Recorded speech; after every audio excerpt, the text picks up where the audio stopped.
What if we're living through the biggest financial illusion of our lifetime?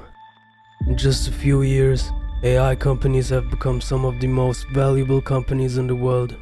Everyone is betting on it. Stock prices exploding. Promised utopia. But what if the system built around the story is far more fragile than the story itself? What if we're not witnessing an industrial revolution, but the inflation of a bubble so large that the entire US economy and much of the world is now bound to it?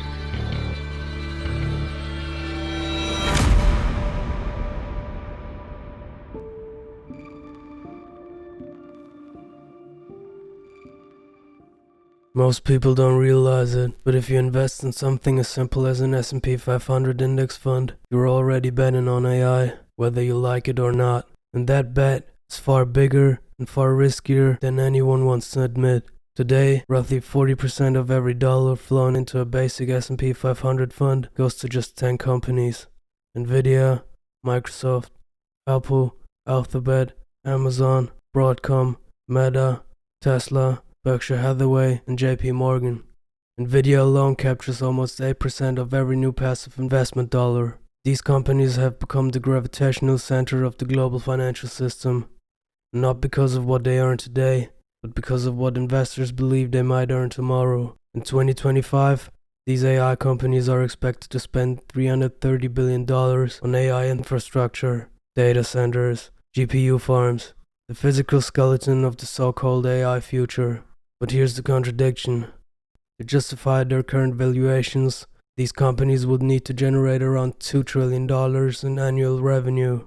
To compare, Apple, Amazon, Microsoft, Meta, Nvidia, and Google combined did not reach that number last year. The market has already priced AI as if it will become the single most profitable engine in the history of capitalism. OpenAI CEO Sam Altman claims he is willing to commit $1.4 trillion to build his future. When someone asked him how that is possible, given that OpenAI made around $20 billion this year, he snapped. How can the company with 13 billion in revenues make 1.4 trillion of spend commitments? And you've heard the criticism, First Sam. of all, we're doing well more revenue than that. Second of all, Brad, if you want to sell your shares, I'll find you a buyer. I just enough. People are. I think there's a lot of people who would love to buy OpenAI shares. In another interview, he suggested that at a certain scale, the US government might have to step in as the insurer of last resort. In other words, they will need a bailout. And that is the first red flag. The technology that is supposedly inevitable is already hinting at public rescue years before it matures. Because despite the explosive valuations, these companies are not being powered by profit. They are being powered by debt. Much of that debt does not appear on traditional balance sheets. Instead, it hides inside private credit structures, SPVs, joint ventures, circular financing loops. It inflates the economy, it boosts the stock market, but it does not produce real, independent growth. And that brings us to our question: are we inside an AI bubble?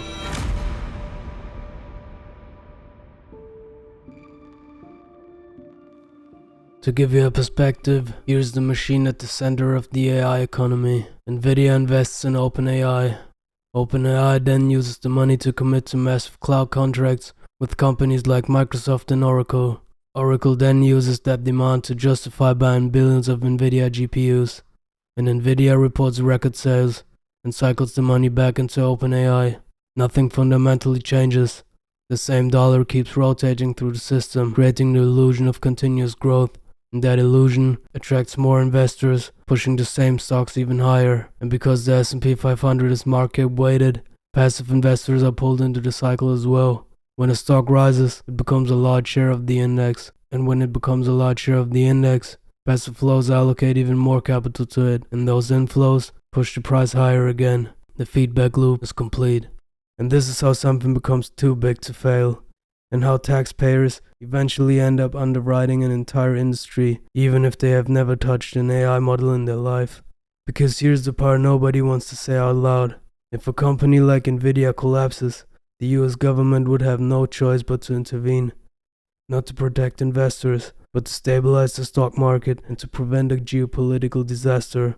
Nvidia is not only a chip company anymore, it is the backbone of Western AI infrastructure. Its supply chain, TSMC, ASML, the entire advanced semiconductor pipeline is a strategic asset. If Nvidia fails, the whole chain fractures, data centers stall, cloud providers freeze expansion, and the AI development slows to a crawl.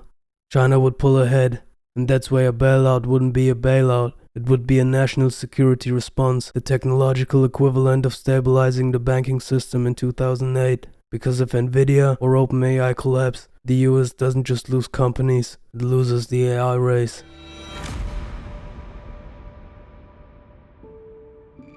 And now, take a look at what major investors are doing. Warren Buffett is selling and sitting on the biggest amount of cash ever. Michael Burry, the guy who predicted the 2008 financial crisis, is betting against Nvidia and Palantir, with more than 80% of his portfolio positioned against the AI narrative. And these two rarely agree on anything, but right now both are signaling the same message. The market is priced for a future they don't believe in, at least in the short term. And if we look at the macro perspective, investors see stress signals. The Federal Reserve is ending quantitative tightening earlier than planned. On paper, this looks positive, but psychologically, markets interpret it as a sign that something inside the financial system is under pressure. Job reports don't look good, and some days ago, news came out that the US will no longer release its Q3 GDP report. Something is off. And even a look at Bitcoin confirms the assumption. Because right now, tech stocks rise, but Bitcoin falls. That is unusual given the fact that Bitcoin always followed tech stocks in the past. So what does all this mean? Are we in an AI bubble right now? There is a strong possibility we are. Because historically, every technological revolution begins with a bubble. Investors get excited, money flows in, and greed takes over. For example, the dot-com bubble. It collapsed, but the internet survived and reshaped the world. AI may follow the same pattern, a violent correction, then slow absorption into every part of society. But this is all speculation. The truth is simple. The US is building an AI machine that must keep expanding, because if it stops, the illusion collapses. So maybe this is progress, maybe it's a bubble, or maybe it is both at the same time. But one thing is certain, we are all inside it now, whether we understand it or not. If you made it until the end of this video, congrats to you. I really appreciate that. Let me know your thoughts in the comments, and leave a follow so we can see each other in my next video.